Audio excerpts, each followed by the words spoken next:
Bismillah, terima kasih Ustadz Deden. Izin bertanya, bagaimana struktur berpikir ketika kita ingin mengambil hikmah dari peristiwa sejarah agar tidak tersesat? Baik, yang pertama kita harus pastikan dulu bahwa peristiwa yang dikemukakan di dalam sejarah yang kita baca itu adalah satu fakta yang valid ya. Dan ini memang perlu kekritisan kita. Di dalam buku Mukadimah Ibnu Khaldun itu beliau banyak juga mengkritik para sejarawan yang seringkali kurang cermat ketika menampilkan satu peristiwa sejarah, misalnya tentang tentara, pasukannya berapa ratus ribu gitu ya, padahal penduduk saat itu saja belum sampai jumlah itu gitu.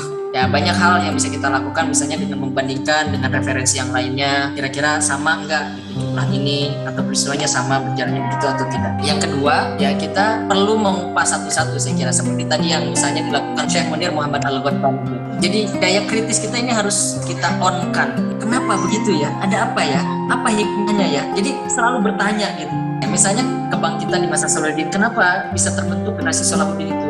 Ternyata banyak orang yang membaca sejarah itu pada masa sejarah Salahuddinnya saja, tetapi tidak sedikit mundur ke belakang, karena di masa sebelum Salahuddin itu ada Imam Al-Ghazali, ada Abdul Qadir Al-Jilani. Nah rupanya terbentuknya generasi Salahuddin itu dari masa sebelumnya ini, kalau tidak salah masanya Salahuddin dengan Al-Ghazali ini rentang waktunya 100 tahun. Jadi untuk membentuk satu generasi ya yang diharapkan itu nampaknya perjalanannya bisa sangat panjang ya, bisa 100 tahun sendiri. Jadi yang kedua adalah daya kritis kita yang harus kita hidupkan ketika kita membaca sejarah.